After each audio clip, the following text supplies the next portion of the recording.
the thing I saw with a lot of engineering internships is, especially as an underclassman, most engineers don't get an internship until their junior year or their senior year. They wait a really long time, which makes sense for that degree because guess what? You don't have any relevant experience having taken calculus or physics or your solid modeling. Like you need to have those upper level engineering courses to actually bring value to the company you're interning for.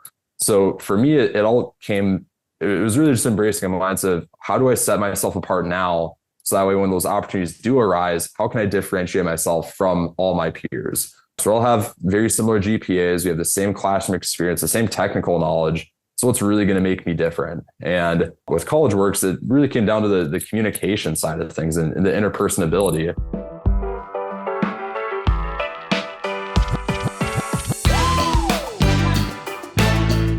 Well, Carter, welcome to the show. Thank you for coming in out of the cold to share your wisdom and your insight with us today. Welcome to the Edge of Excellence. Yeah, absolutely. Thanks for having me, Matt. Definitely pretty excited, pretty fired up to be here. Big fan of the show. So you know what I just realized as you were talking, by the way, you were one of the people that I met first on Zoom and then later on in person. And every once in a while, the people are not exactly what you expect. And Carter, if you're listening right now, is 7'1" tall. Almost played for the Lakers. If he was a little bit better, he would have played for the Lakers. And we're going to get into your life. We're going to talk about a bunch of things. We're going to talk about fundraising, 40 grand for cancer research when you were just a little kid, right? You were just a kid when you did that. We're going to talk about back-to-back $1 million teams, which there's only been, I don't know, what would we say? Now it maybe is 15 people out of, I don't know, 1,000 at least that have ever done $1 million. So that's pretty fantastic. And then you're a reinventor. You changed your major, you changed your school, you changed your state, you changed your career. We're going to get into all that. But before we do, Carter, I got to know, what is your definition of excellence? Yeah. So my definition of excellence, I actually think it's pretty interesting. So I love the name of the podcast, like Edge of Excellence, as in something you can't really attain. And that ties into my definition, because I don't think excellence is something that you can ever truly achieve. I think it's the process. Like it's the process of constantly improving yourself day in and day out, walking with the mindset of wanting to grow, wanting to improve and try to becoming the best version of yourself. But it's not something you can actually attain. So that's why I define it. Okay. I'm going to give you a yellow card right off the bat. Yellow card. You can't, unless you're the host. Only the host can do this. You can't pre-tell us that your answer is going to be a really good answer before you give the answer. Only the host can do that, so you get a yellow card. Not ever achievable. It's about the process, growing, improving, and being the best version. So excellence is a path, not a destination. Yeah, absolutely. Okay, I like that. The journey. I will tell you why I came up with the name Edge of Excellence, because I do think that you guys, I think you're excellent. I think you're excellent. I know you. I think you have excellent character. I know no one with better character than you. I've known you for a long time. Excellent values, excellent morals, unbelievably excellent work ethic, excellent organizational skills. Like I put you in that excellent mastery, and it takes 10,000 hours to master business, or maybe more for medicine. But the people that we interact with, I think a lot of them do become excellent. And I called it the Edge of Excellence because the target audience is on the edge. And they're about to become excellent. They're about to realize that, wow, I'm excellent. So if you're listening to me today, that's why I do it, because you realize it, like maybe your early 30s, late 20s, maybe into that 40, that 15-year zone, 28 to maybe 43. Wait a second.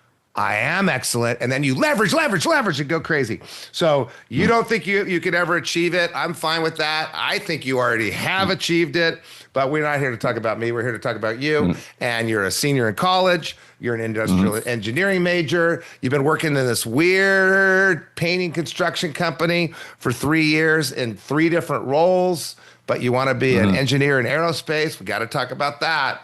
And then we got to talk about extreme ownership, because you always talk about extreme ownership. But before we get to all that stuff, especially the construction, aerospace, what are you going to do in aerospace? Before we get to that, we got to go back. We got to go back to high school. What was life like? I know you were tall. I know you were Duncan.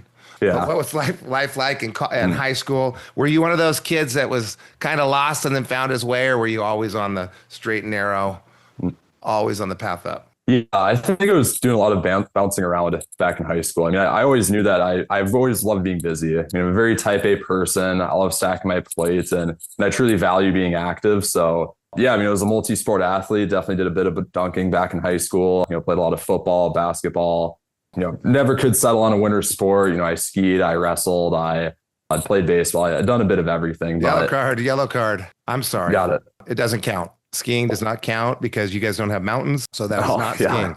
We will give you the basketball. Okay. And the ball. Yeah. So, yeah. Okay. So, yeah, a little bit of hills in Minnesota, nothing too crazy, but you were actually on a ski team in Minnesota? Yeah, alpine skiing. So can you even go down a black run in Park City, Utah?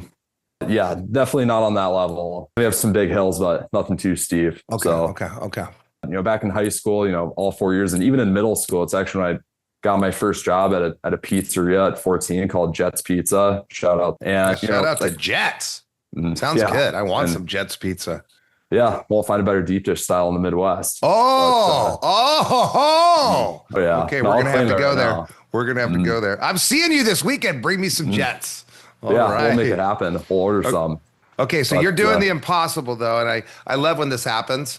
A lot of my guests, by the way, I did have one time that didn't do this, but all of my guests pretty much work their asses off always, and they did it to get ahead early in life so they could do what they want later in life. There is one guy, Sashir Reddy, he's an episode, and I recorded back to back with one guy saying, gotta make work all the time, and which is what I say. And then Sashir comes on, and I took a year off, and my dad hated me for it. I'm like, you're going to fail for that. Well, he didn't fail. He's like one of the most successful people I've ever met. But your parents were kind of in my zone. What are your parents' names, by the way? Yeah, Justine and Brian. Justine. God, they must have done a good job. Do they know they did a good job? Yeah, I think they're pretty proud of where Have you said thank you? Have you said thank you? Yeah, absolutely. Yeah, I remind them pretty consistently. If it wasn't for them, I mean, there wouldn't be you, but you know that there's a lot of magic done when a kid ends up like you. So Justine and Brian believed in making you work and making you do sports, and they didn't play that game. Oh, poor Carter. He doesn't have time to work, because they knew you got to get your team building skills and some of your leadership skills, but you also need to develop your work ethic and your professional skills. So you were doing pizza place. What else were you doing? Yeah. So aside from athletics and working, I was pretty involved in the community. I actually did a lot of fundraising for childhood cancer research. This was actually before high school. So this was like the first time I was really busy. It was for a charity called Miracles of Mitch.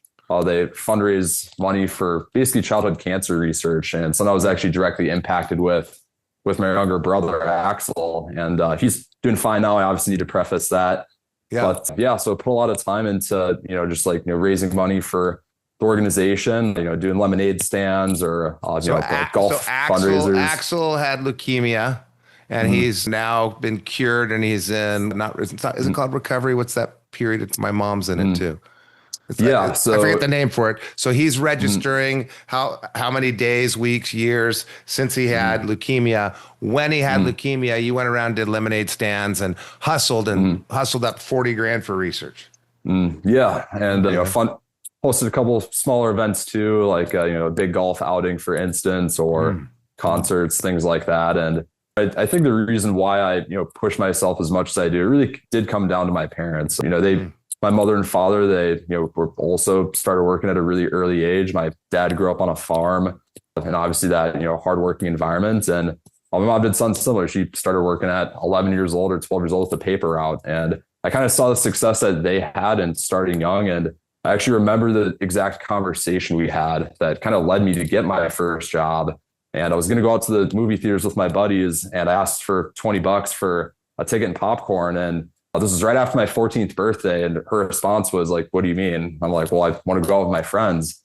And she was like, well, you can get a job now. Like, you have your own money, you can start saving up. And that was just like, it kind of blew my mind for a minute, because I realized, like, holy cow, like, I guess I could start working. Like, I am of age, like I can make it happen. And she actually helped me, apply for a few different positions. And then that's where I came across the pizzeria and started there and wrote it out for 5 straight years, kind of climbed up the ladder. Oh, really? So you did it for 5 years? Yeah. Okay. So I was pretty loyal. And started taking orders and doing dishes to eventually assistant managing the store and, dealing with all the customer complaints and opening and closing and doing all the other stuff. And I really value the responsibility I had, like working with other people. And I'd say that really kind of opened my eyes to what the world's really like, especially working food industry. think it's something everybody should do at some points, because that's where you build your customer service skills. That's where you build your interpersonability. And I mean, these are characteristics that last through your entire life. Yeah. Okay. So let's do a little fun exercise. Justine, she doesn't want you to get a job. She wants to just give you that money. Maybe we'll call her Jill Stewart. And Brian, he's doing a good job. He wants you to work, but Justine's winning. And you still got cool parents. They're still great people, but they're not kind of encouraging the drive. Let's say there's a second parallel universe where that Carter lives. What would you tell yourself right now? You're in college. You didn't do the pizza thing for 5 years. You didn't have the resume to get the cool internship. You didn't have the experience to succeed, but you're still 21 years old or however old you are, 22 years old. What would you tell yourself right now? Your parents didn't push you and you now just figured it out. What would you say? Yeah. So I think when it comes to college students, there's like two general mindsets most people have. One group of students treats college like a vacation. Like, now it's a time to kick the feet up, sleep in every day, maybe skip classes, or they're kind of putting their minimal effort to pass their courses. And there's absolutely nothing wrong with that, if that's the kind of mindset that you want to have. But I look back on, not only necessarily myself, but a lot of my buddies as well. And we kind of fell within a different group of college students. We found a group of people that we want to treat as a chance to get ahead. And actually, funny enough, my freshman year of college, my mom didn't want me working. She said you should take the year to, kind of like get accustomed to the environment, like make a bunch of new friends and build up your relationships. And, she would always tell me that, it's great that you got off to this hot start, but like, you'll have the rest of your life to work as hard as you want. Like, you should take college as a chance to relax and have fun. And for me, like, I've just never been wired that way. I mean, I see nothing wrong with relaxing and having fun. I did plenty of that, but I don't want to have to be working super hard when I'm 35 years old, trying to raise a family or do other cool things. Like, I really embrace you're not going to get a red one, but you can't do that either. 35 years old, you're going to be working your ass off till you're 55. There's a period of time when your kids are little, you're still going to be working your ass off. You're just going to have freedom to do what you want to do. I love it. When you guys say 35, I want to reach through the screen. Do you know that the millennial generation, when I would talk to them, it was before the podcast, they would all click in on they're going to be retired by 35. Like, you're not going to be retired by 35. Because if you get to the point where you could retire at 35 because you're that successful, you can't stop. You keep going. You're not normal. Like, we're not normal people. The people on the edge of excellence aren't normal. And that's because excellence isn't normal. But what I think I hear you saying, I took some notes here. If you didn't have parents that said you need to go out and work, and you had screwed off, and they hadn't been as wise, long-term wise as they were, they were sensitive. You had sports and stuff. You can't do both these things. You're saying that doesn't matter. One day you got to wake up and ask yourself, are you happy with how things are going? Are you happy with how you're doing? Are you happy with what direction you're going into? Are you happy with how you're growing? And you would have woken up and said, no, I'm not. I need to do more every single day. And you would change. So anybody listening that hasn't done all the stuff that you've done, and I have two types of guests. I've had the ones that got their shit together in high school, or they were kind of criminals like me. But the path to excellence is paved by trial and error. So you're off doing the pizza thing, and you're doing the managing thing, and you screwed things up, and you left the door open one night and somebody broke in, or who knows what happened, but you trial and error. So by the time you were in college, you'd already managed the business. You'd already worked full-time many years. You already have more experience than many people when they leave college. Yeah. And I'd like to embrace the mindset of like swallowing the frog in the morning, like, doing what you have to do at the start of the day, get the worst part out right away so you can do what you want to do later. I guess that's just the way I've always appreciated, and not necessarily just having an early start, but making the most of every single day. And now my foot's on the gas, no reason to slow down. Okay, so let's just get really scientific imagination. Justine and Brian are just horrible parents. And some people listening have parents that didn't do a good job. Now, I've got a couple friends that don't do a very good job. They're trying all the time. Some parents don't even try. So some parents should have never been parents. Anybody can be a father or a mother. It takes a special person to be a daddy and a mommy like what you have. And I got that from Frank Abagnale. And you can look up who Frank Abagnale is. Let's say you didn't have that. Let's just say that they were just horrible parents and they weren't there and they left you and you were kind of neglected and you had, and you know people that have had experiences like that. And that's a bummer. What would you tell yourself if you're same age right now, but you had no good examples? What would you tell yourself to do to kind of figure that out? Yeah, absolutely. I think a big thing is everybody needs to have mentors in their life. And if I didn't have those mentors right out the gate, I'd go out and find them. And that is something I did as well. You know, I definitely look up to the upbringing I had. I'm very fortunate for, I guess, the cards I was dealt, the environment I was given. But I also did a lot of energy and put a lot of my time into finding other forms of mentor roles. Like on the football field, for instance, I had a football coach named Willie Howard, a ex-NFL player that also has a huge impact on his community. Somebody who really values his beliefs. And that's something kind of instilled into me even throughout high school or even the working environment, you know, whether that be, I don't like to view people as bosses. I like to view managers as mentors. Like these are people that have experience that want to see the best in you. And like, these are people you can ask advice from. So if I didn't have those mentors right out the gate, I just go out and find them. That means professors, that's TAs, that's research assistants, people that are like older and more experienced. I'll just have more knowledge than I have myself. And that's actually a lot of what I did in college as well. Even just get experience and get wisdom from someone who's done it before, who's already gone through the trajectory, who's already graduated and is in the real world. So I just go out and find those mentors, find somebody that can bring you that value or have that impact, even if you didn't have that opportunity right out the gate. So if you're waking up today and you're not happy with where you are, you can change. You can go out and get different experiences, work hard, and get on that not normal path of excellence. Yeah, if you didn't have all the great things that both you and I had the same parents as you. We got pretty darn lucky, but I found a lot of mentors too. So we have an advantage that's probably irreplaceable, but everybody can go find mentors. That's a great answer. So you get into college, and where'd you go to college first?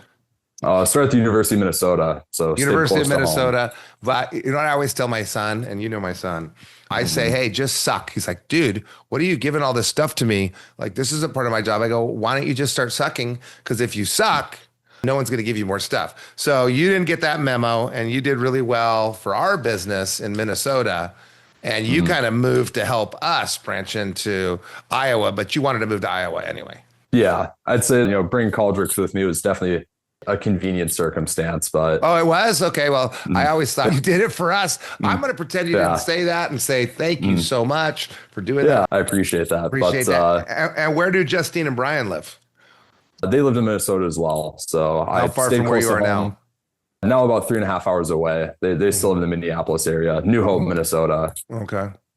All right. Shout out. All right. So you want to go into industrial engineering. So you're studying, you transferred schools because you wanted to have, I think, more engineering too, right? They had a better engineering program. Yeah. So I was originally at the University of Minnesota, and I was actually pursuing aerospace engineering because I'd grown up with this passion of, I was always fascinated with things that fly, whether it be like rockets or airplanes or drones. I went to space camp, for instance, my sophomore year of high school. So I always had this passion for the aerospace industry. And then I get to college and realize that I'm not necessarily like bad at the classes, like I have no problem with, like physics or statics or chemistry or calc or whatever I was doing, but I didn't really wake up every day with a passion for the numbers. Like I'm just not a person that can sit behind a desk and just like focus on like problem solving with pen and paper or sitting on the AutoCAD or the solid modeling. And I kind of realized that the aerospace engineering route, like that's all design. And that's just not something that would be a good fit for me. And I actually kind of discovered that through the DISC assessment. Good. Maybe talk about it a little bit. So I think it's episode 4. Listen to the episode on DISC. It'll set you free. That's better to make decisions scientifically. So you found out, so you were a lower C and you realized this is going to drive me crazy. Yeah, I was a lower C and I found out I'm a very high DI and I'm just not a person that can focus on the little details like that. And, I realized that, through the business experience I have through college works that I love people. Like I love getting to meet new people. I love networking. I love socializing. And I very much am a very big people person and kind of realized that like I can't go down this aerospace engineering trajectory, even though this is my whole life growing up. I'd wanted to be an astronaut. I'd want to work for NASA. Like this is what I thought my vision was. But then after my first year of school, I kind of hit a stump. I didn't realize, is this really going to be the right fit for me? And then that's when I did some more digging, did some more research. And that's how I came across sales engineering, for instance. So taking business experience and technical concepts and making the best of both worlds. So that's actually the reason I transferred down to Iowa State, because they not only have an excellent sales engineering program, but a good industrial engineering degree that tags along with it. So for me, like, I shifted my academics, but to do that, I had to leave my home state. I had to go 3.5 hours down south into the great nothingness of cornfields and like really figure out what my passions were. Okay. So that's what brought me to Iowa State. And of course, getting to bring college with me was definitely a good bonus as well. It was a very, very cool opportunity to get to continue doing what I love in a new environment. And let's say you stayed with aerospace, your aerospace, your mechanical, your structural, your whatever type of your computer engineer, any of them that you can think of where they wouldn't want someone with great sales skills? Any of them? I would say, I think all engineering fields, like they need engineers that have the interpersonability of a salesman, someone that can connect two groups of people, or somebody that can, I guess, simplify complex concepts to a consumer. Yeah. So for me, I think industrial or sell their idea to the team. So we fix the plane and it doesn't keep crashing. So I thought you were going to be an engineer that had the gift of gab. I thought you were going to be an engineer that was, happened to have great leadership skills. And, we've got a lot of them that we work with, and they all rise up in their companies and they get paid a lot more. And all my friends that are engineers always want to recruit out of our business.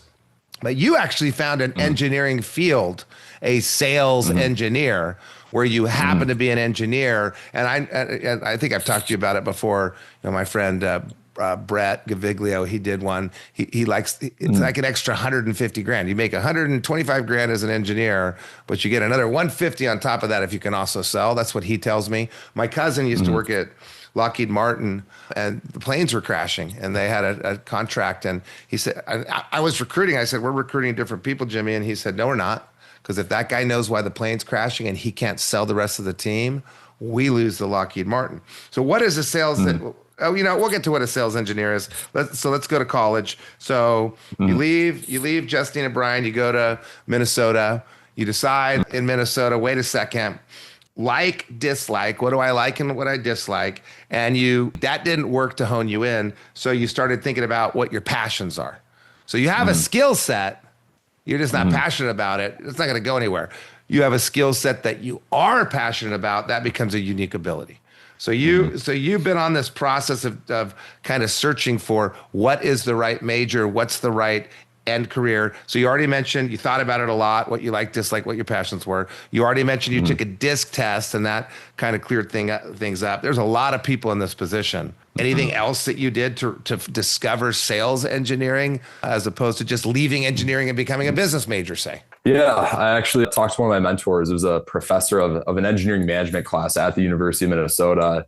And I actually approached him and had a conversation. So I have this skill set. Like, I'm not bad at, the STEM stuff. Like, I can pass the classes. I can get the work done, but I didn't really have a passion for it. I'm very much a people person, but I already have, a full year or two under my belt. Like, can't finish this degree and wake up not enjoying the work I do. But at the same time, I've already invested so much. So like, what can I do that is going to combine my interpersonability with the technical skills of the degree I'm getting? So he's actually the one that introduced me to the topic, which I'm very thankful for. And I just realized that, many engineers get a bad rap of being pretty introverted, pretty robotic. And I just very much wasn't that person. I was one of the more outgoing people in my field. And I wanted to shift my career goals that accompanied that skill set, what kind of suited me a little bit better. Okay. So you try a bunch of different things, different jobs, different teams, different classes. You do some research, you're reading, you're looking online. We start to figure out, that's first step. Second step, like and dislike and passions. Third step is using your resources. So there's personality tests, there's the mentors that you already have, there's teachers. And I hear this a lot when I get people on the show. They're always using all their resources. They're not going one way. They're not going, okay, I'm going to just stay in this program and I'm just going to stay and gut it out and make sure I'm done. No, they're calling the professor, they're calling their parents, they're calling their friend's dad, they're calling their past boss, they're getting online, they're chat GPTing, they're plotting out, they're investing a little bit of time to figure out their path as they go. Any other tips you have? Because there's so many people in this boat. So many people. And I always say, if you can get an engineering degree, get an engineering degree. Because then you can be a whatever that happens to be an engineer. If you can get a finance degree, get a finance degree. I don't think that way. I couldn't handle those classes. I wanted to be a math major, calculus too. And I realized I don't pay attention to the details enough. So I had to pick something different. If you can, I always say, but you've got a better path. Anything else you got for people listening that are in that same boat? Yeah, I think for people that are, undecided on, like where exactly they want to see themselves, 5 years from now, am I doing the right major? Am I doing the right degree?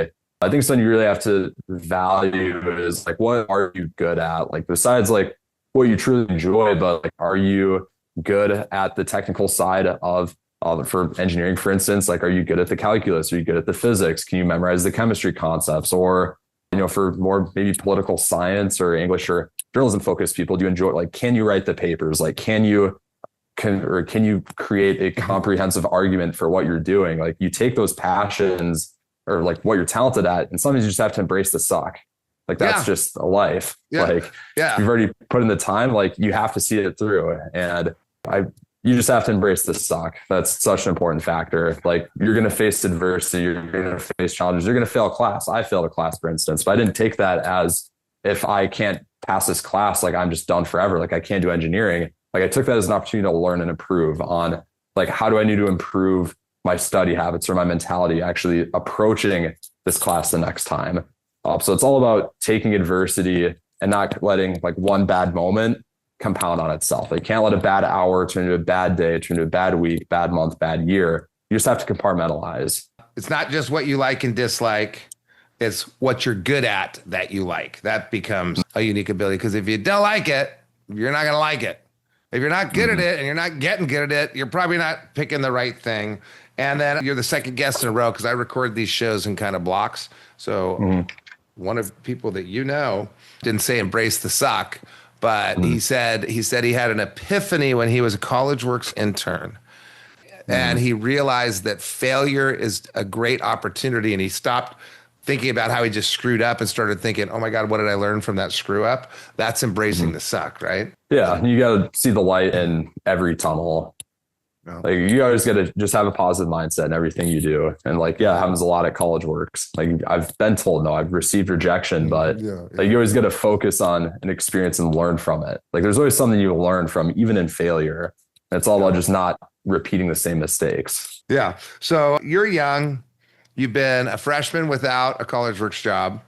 You've been a sophomore, a junior, and now a senior as an intern, district manager, general manager. By the way, you can't be a general manager unless you're out of school, but we had to make an exception for Carter because he's that good. And by the way, if you're an engineering firm and you just found Carter's podcast because you're doing research on him, better add a zero.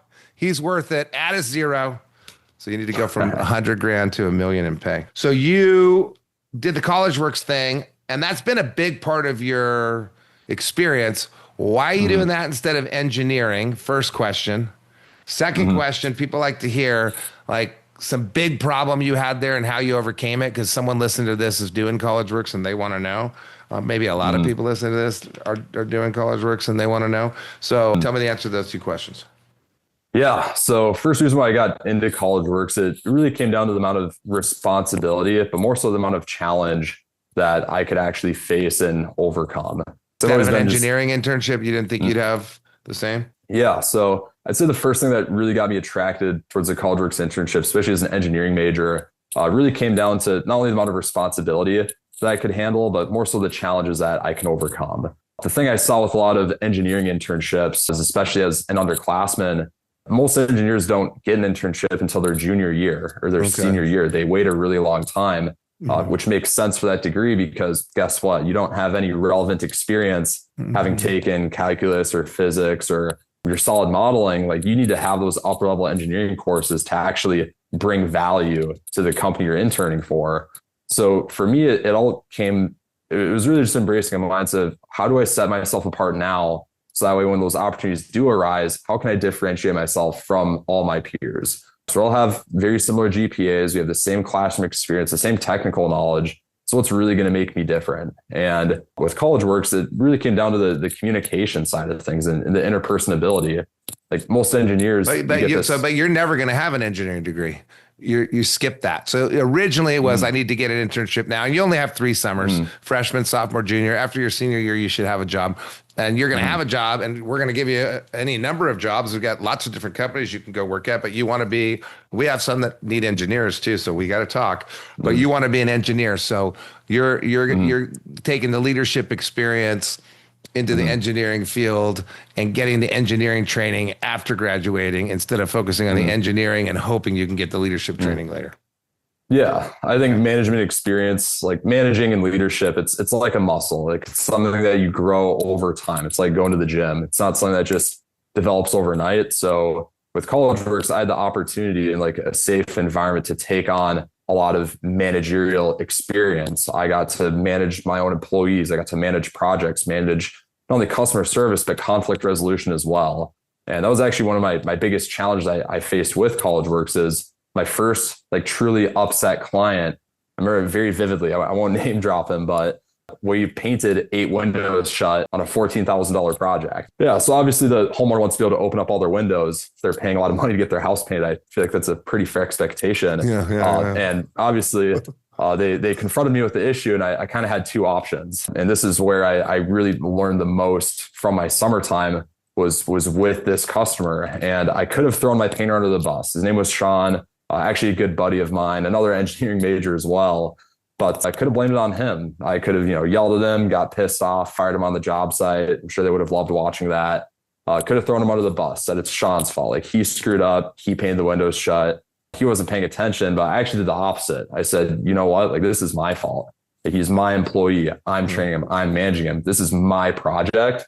It's my mistake that these windows got painted shut. So embracing that mindset of just ultimate accountability, that did 2 things for me for the rest of the year.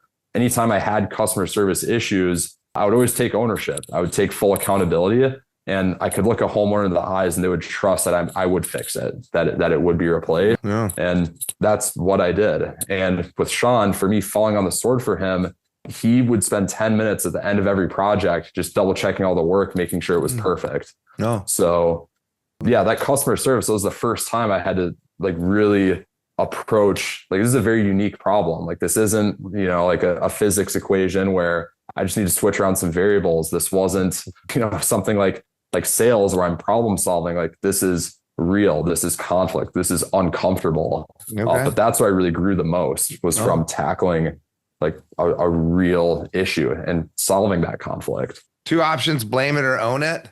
Isn't it? Like I wasn't thinking the way you were thinking. And I definitely didn't think about the employee's reaction that, he saw that you took a bullet for him and started working harder. I was thinking as you were talking, that's what leaders do. You own all the negative and you give away all the positive credit, right? So you learn that. And the other thing I was thinking, which is probably a bigger thought for me, is what you learn when you go have challenging experiences like CollegeWorks, or you're doing the fish canning up in Alaska, or doing the crab boating, or you're doing Southwestern Books, or you're doing one of those challenging programs. You just never know where that weird lesson is going to come, because I don't know how many hours we spent training you on marketing, sales, management. We spent hours on management. We had people go out with you to show you how to manage. None of that worked. It's just this weird thing that happens. Somebody doesn't like what you do. You make a mistake and do it wrong, and you realize I could have done it the right way. You just never know when you're going to get an epiphany. Any other big things that you think back to your CollegeWorks year as an intern? And if people didn't do CollegeWorks, this still works because how you solve your problem is the same. Did you have any other ones that you remember? Yeah, I mean, aside from customer service, I think it was pretty much every time I was doing a sale and meeting with a client, I'm overcoming some sort of problem or some sort of conflict or some sort of objection. And the way I like to view sales is it's really just problem solving. And I kind of shifted into an engineering mindset. So for me, I'm walking in, I'm meeting with a homeowner, and they have certain variables. They have a certain lifetime they're looking for, certain color requirements they want, longevity, quality, service. And I would basically gather all these different variables, understand what do they truly want out of me, and I'd plug them into my own little equation and give them an answer that fit, that really met all of their needs. And for each homeowner, that was different. And that was what I really had to improve my adaptability, because no two conversations were ever identical with clients I was meeting, or even painters. Like no two painters were managed the same way. So it was a lot of adapting and a lot of reading people, and really trying to use my EQ to understand what's the best thing I can say right now in this situation with these emotions that are happening. Wow. Yeah. I say that's what I liked about math, was the problem solving, but it was too exact for me.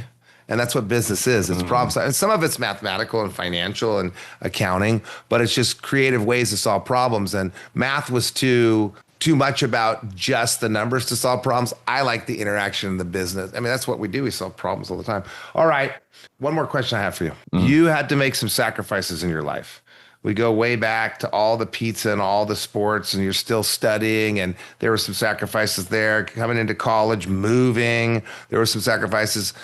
There's one that you remember that you're like, oh my God, I can't believe I ever even thought about not doing this. But at the time, I was like, this is such a big sacrifice. What was it, and what did you learn from it? Yeah, so I think sacrifices are essential. Like there's really no way to really grow and improve yourself if you're not sacrificing in one field or another. And for me, like what I did to really overcome a lot of the sacrifices, whether that be, for instance, like spending all my time hanging out with my buddies, like every single waking moment, or playing video games, or, traveling back home to, hang out with mom and dad. I really focus on compartmentalizing my responsibilities. And I like to say there's 4 pillars that kind of sustain my life and my happiness. There's physical health, there's social health, there's the education I'm receiving, and the work I'm doing. But I could never sustain all 4 simultaneously at the same time. I don't think anybody can. So I would compartmentalize everything. If I was at the gym, if I'm focusing on my physical health or going on a run, that's all I'm thinking about. If I'm hanging out with my friends, that's all I'm focused on. When I'm working, I'm just focusing on work. I can never do everything all in the same day.